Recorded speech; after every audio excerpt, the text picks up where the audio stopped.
eu até comentei ontem, professor, que foi o seguinte, ó,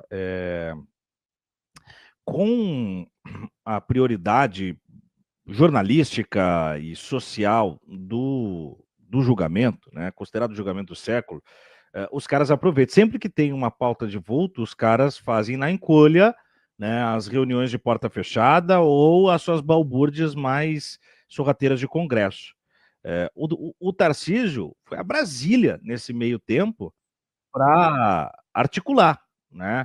Inclusive, a repórter do canal Meio, a Júlia, ela tem um furo de reportagem poderosíssimo e parabenizo ela, né? Porque ela esteve na casa funcional lá em Brasília do Hugo Mota, do Marcos Pereira, né, o presidente do partido, onde o Hugo Mota e o Tarcísio se reuniram, né, articulando a anistia do Bolsonaro. Isso ontem à noite, quando eles perceberam ela, eles fecharam as portas, ela pediu para eles atender, eles não quiseram, foi bem interessante o momento. Mas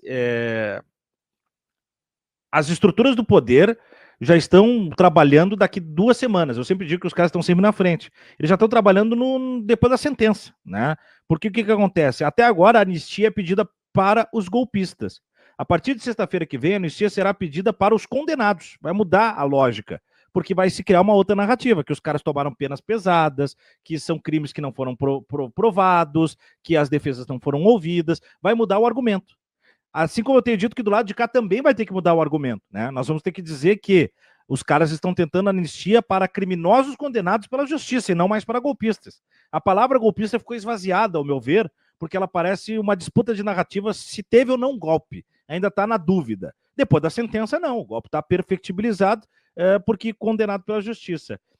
Como é que fica o poder dessas reuniões? Os caras vão conseguir uma brecha para anistia, porque o poder todo está canalizado ali, né? Os caras estão mirando força de fogo ali.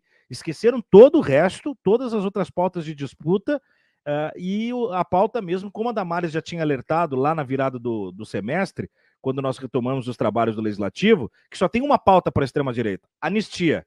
E não à toa, os caras estão cerrando fogo pesado nesse contexto aí. Como analisar isso, professora? Olha, não chega a ser surpresa, afinal de contas, o Congresso Nacional tem sido conhecido como inimigo do povo, não é à toa, né? Eles realmente estão concentrados. Acho que foi o Nando Mota que fez uma charge, né, de o povo pedindo o fim da escala 6x1, pedindo isenção de imposto de renda para quem ganha até 5 mil, e enquanto isso, a maioria do Congresso Nacional está trabalhando para livrar a cara de quem estava tentando destruir a instituição que permite a ele estar ali, né? Porque a gente precisa lembrar que quando tem um golpe, o Congresso é sempre o primeiro a sofrer, né? São os congressistas que sofrem as primeiras intervenções, e isso, inclusive, aconteceu em 64, a gente teve uma série de parlamentares que foram cassados. Claro, eles estão tentando demonstrar que se tiver aí um novo golpe ou a eleição de um novo nazista fascista no Brasil, eles estarão do lado do nazista para tentar ser poupado.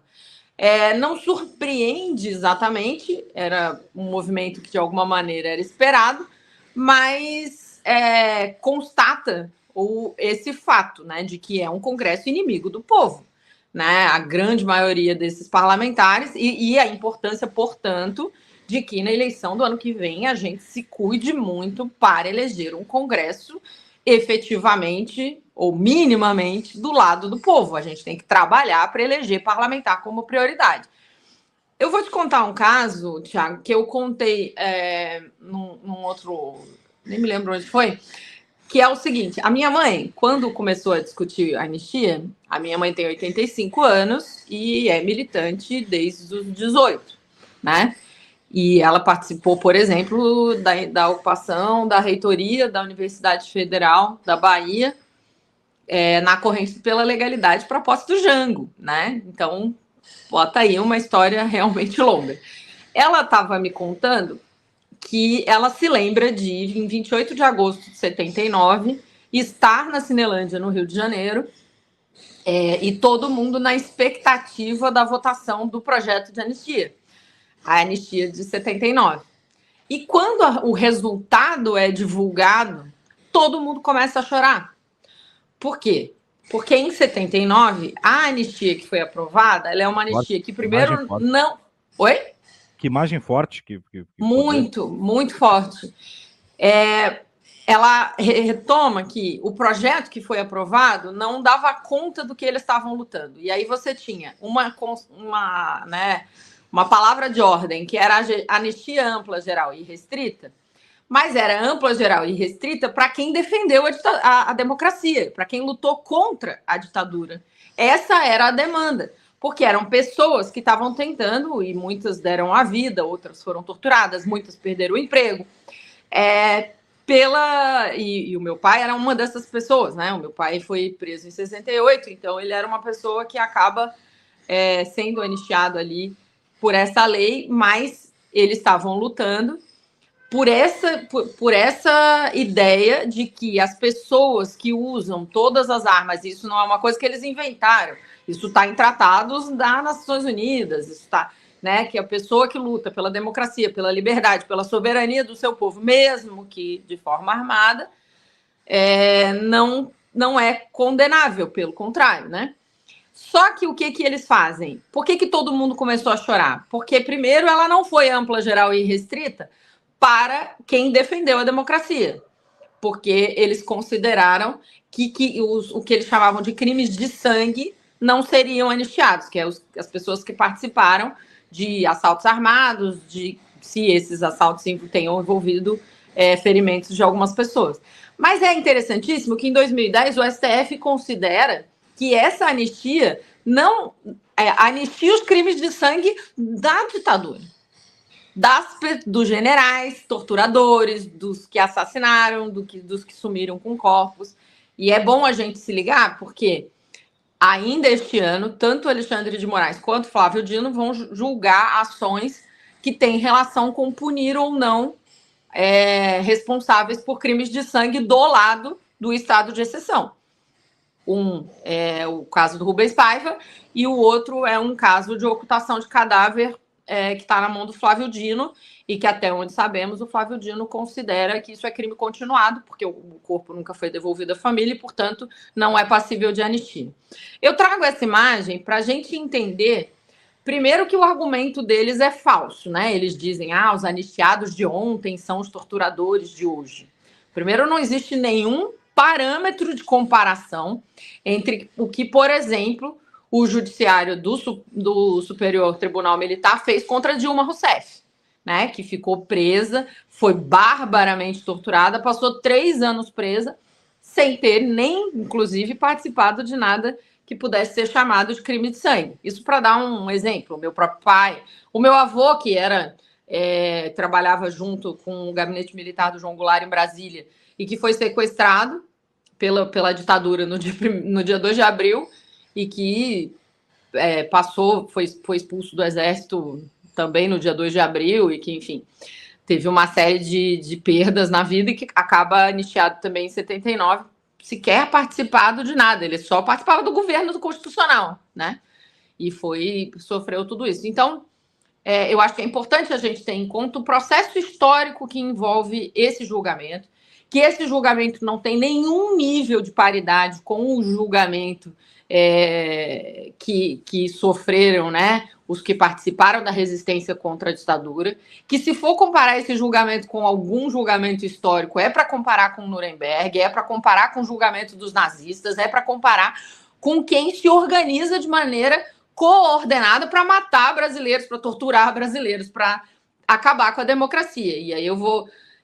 então, a gente não pode aceitar que o Congresso haja contra esse processo, que é um processo inédito na história do Brasil, em que as pessoas que atentaram contra a pouca democracia, a frágil democracia que nós temos, tenham que ser responsabilizados, e responsabilizados exemplarmente para a sociedade.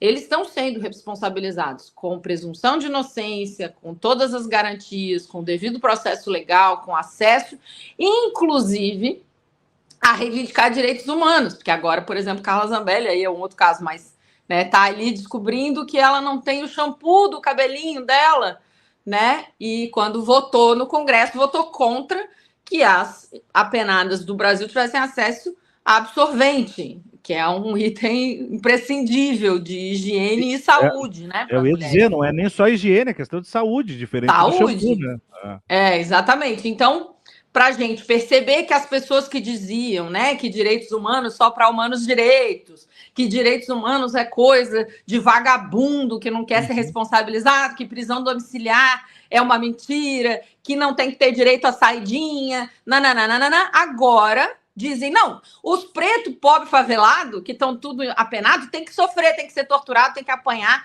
Os que fazem a resistência política, estava certo dar choque, enfiar rato na vagina, dar porrada, arrancar a unha, matar. Mas eu, não. Eu tenho que ser tratado como se eu tivesse apenado num hotel de luxo, com todo o acesso, com direito a tomar champanhe, ter televisão e todos os cuidados do mundo. Então, para mim, tudo, né? Para os outros, a tortura e a morte, o sofrimento e que se dane. Então, se você analisar o que eles estão fazendo, é o cúmulo da hipocrisia e do cinismo, tentar usar todo o trabalho que nós tivemos ao longo da história para dizer que pessoas que respondem, né, a crimes precisam ser tratados com humanidade, e eles estão sendo tratados com muito mais humanidade do que 80%, 90% das pessoas que respondem a crimes, ainda que essas pessoas respondam a crimes muito, muito, muito, muito menos graves do que o que eles tentaram fazer, que eles sejam tratados a pão de ló, né? Então, é um absurdo o Congresso trabalhar por isso. É um absurdo os argumentos que estão sendo usados para tentar equiparar o que aconteceu em 79 com o que está acontecendo agora. É um absurdo dizer...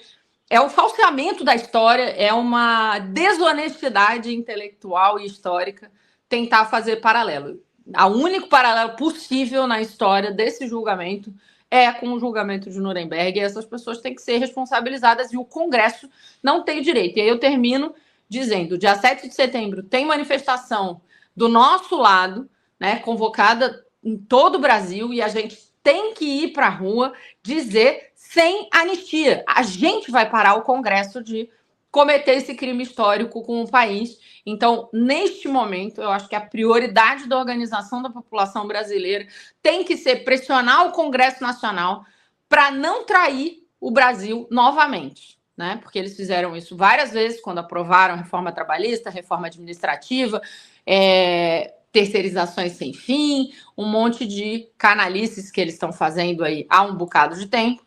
A gente tem que ir para a rua, gritar sem anistia o mais alto que a gente puder nesse momento histórico, para o Congresso se lembrar que se votar a anistia não volta, não vai ser deputado de novo quem passar a mão na cabeça desses criminosos.